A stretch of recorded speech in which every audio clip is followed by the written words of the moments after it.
These are not vigas, these are actually shoring beams, and that's an amazing technology, again, that understanding of geometry. But most of these are in the mid-1200s, and that white plug is a core sample that's taken out and sent to the University of Arizona in Tucson, and that's where the main dendrochronology lab is. Do you guys know how dendrochronology works? Yeah.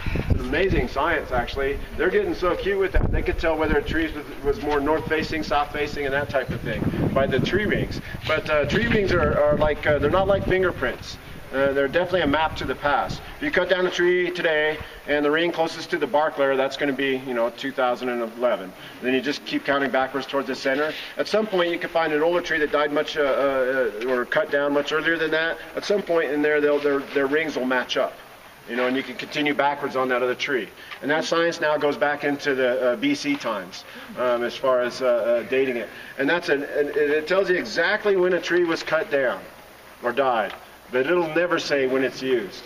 In fact, some of those vigas up there are actually, all of those vigas up there are older than some of the bottom ones, and even within the rooms itself. The spruce tree house is like that as well.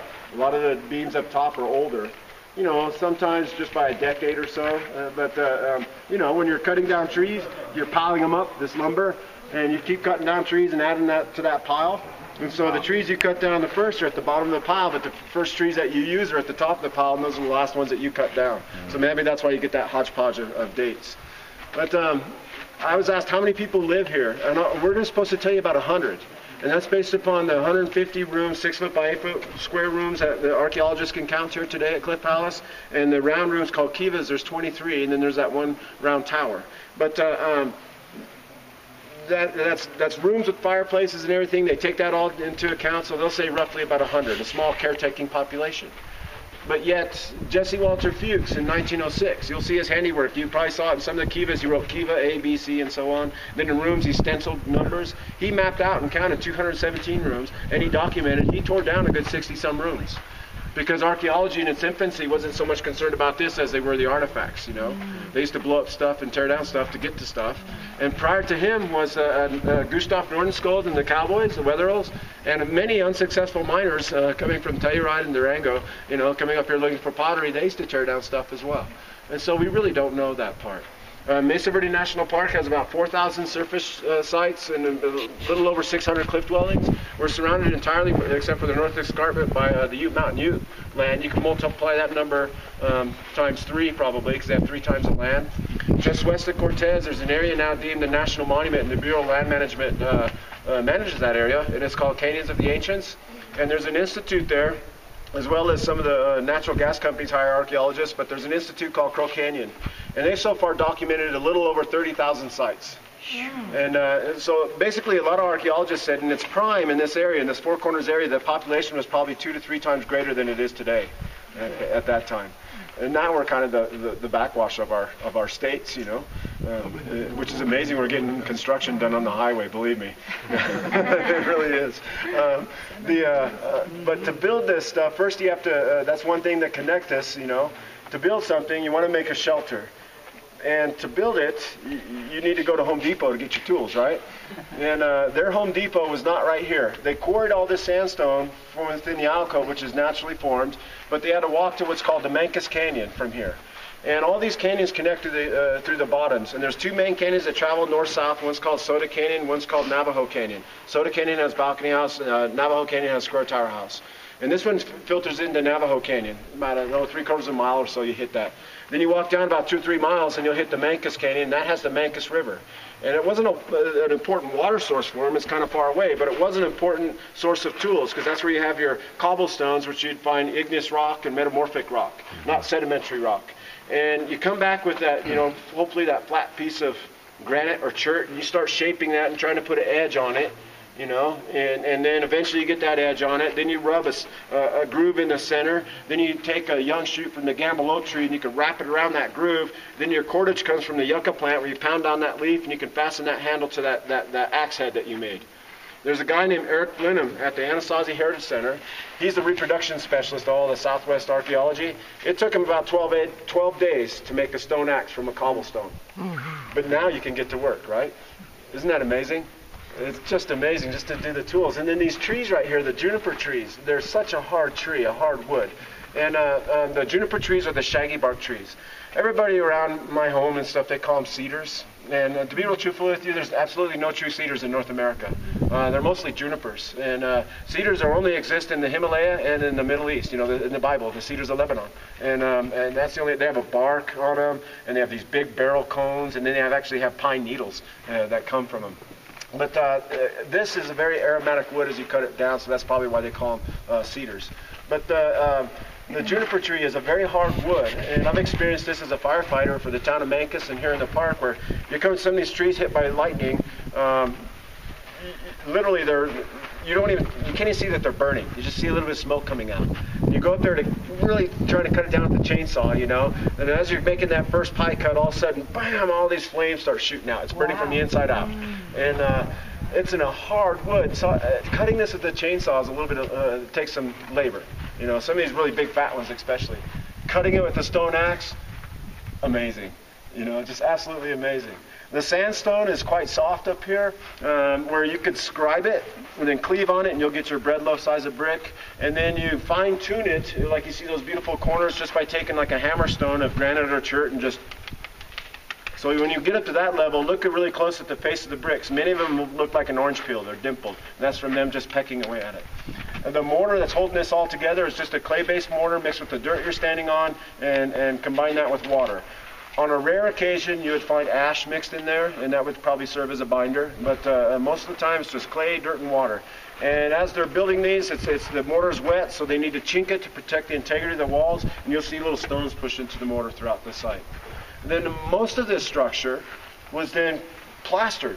It's like siding, and it was very decorative. You know, and in fact, Spruce Tree House is our best preserved site in the park. It still has exterior wall plaster. Here, this is a pretty good sized canyon. It's not a little box canyon like Spruce Tree House, so the wind just creates a lot of damage. And when you look up inside that tower and you see that painting, that's what the outside would look like. So to me, that questions defense theories as well. If you're trying to protect yourself, why not be like this, camouflaged? You know, because in the winter months, we're open and people drive that road, their Mesa Top Loop Road. There'll be people that walk to the museum and say, hey, I didn't see that palace. Where was it? Right now, we're not standing here in all of our beautiful, colorful clothing. Here, guys, beautiful, colorful clothing. There'll be people that pick us out. I mean, we stick out like a sore thumb. But in their day, it's all very much decorative. Usually red at the bottom, work your way to cream or white wood, and triangles are in there, then pictographs painted everywhere. And there's a lot of layers of plaster. I know on the inside of one of the kivas, they found up to 17 layers of plaster, where we plaster soot, plaster soot, plaster soot, plaster soot for 17 layers. That was something done quite often. But the people that lived here, just like you and I, they were definitely there. They were concerned with the afterlife and the way they're buried. But you're going to find this horribly disrespectful. Many of the burials are still here today in this area, and this is their midden, their trash pile. And there was a good, almost 1,000 human remains taken out of the ground. And I have to say, it's long overdue, but I got to help participate with the repatriation of those people. In 2006, our centennial, the Hopi Nation took lead, and we put those individuals back in the ground. And I can't tell you where that's at. It's a single trench grave. And in fact, the men employed us because only the men were allowed to be at the trench grave site. And the women giving life, they're nowhere near that. But what they did is they made us a very traditional bread called piki bread, where they ground up blue corn using a mono matate, and then they have a big flat piece of sandstone in these bed of hot burning coals for a long time. And as soon as they got that stuff all ground up to a really fine powder, they'd pull that stone out, and then they'd take with just their hands, they'd mix that really fine powder with made it almost very liquidy, and mix that with water. Then just real quick with their hand, rubbed it over the top of that hot piece of sandstone, and it made a really, it's almost like croissant thick type of bread. Then we prayed, and then we went into the trench site. But archaeologists believe that they were buried in the trash pile not out of disrespect, because December, January, February, everything else is frozen solid. We average about 15 feet of snow up here. It gets crazy cold. That is you can still disturb those soils in your trash pile, because their trash consisted of pottery shards, dirt, human waste, a lot of evidence of chamber pots and stuff employed. Animal bones, corn husks and all that type of stuff. And almost compost, but you can disturb that enough in the winter months that you could probably lay someone to rest there. Because that was a season that was going to challenge people. It still does today.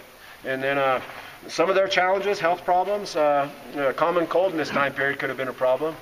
Infections of some type could have been a problem. Attrition was also a problem. There were 25 years of eating, this in your food. Their teeth were bad, and I bet you heart attacks were quite common here because you're so many nerve endings in your mouth, and when you start getting infections in here, it messes with the ticker. And then digestive problems would also associate with bad teeth.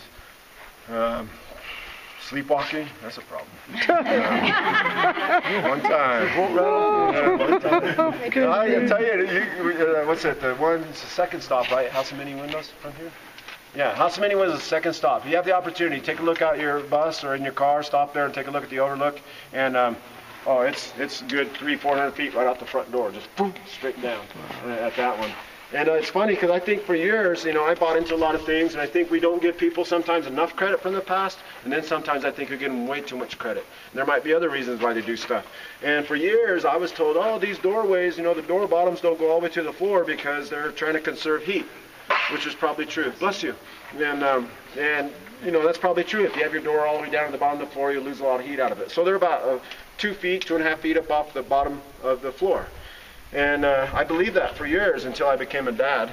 And I think they're conserving toddlers. Some of these places, what do you do with that little child that's too big for the cradle board, but too small to be left on their own, and this precarious place to live, and you still have to survive. That's certainly true. In fact, that's another thing that connects us. In this trash pile out here, they'd find a bunch of these little juniper bark diapers because they made beautiful clothing.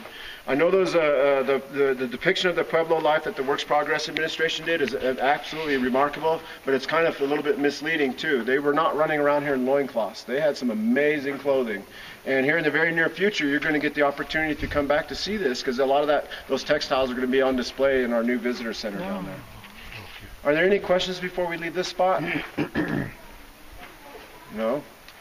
So if you're walking down the trail, you have 2 types of trees up top.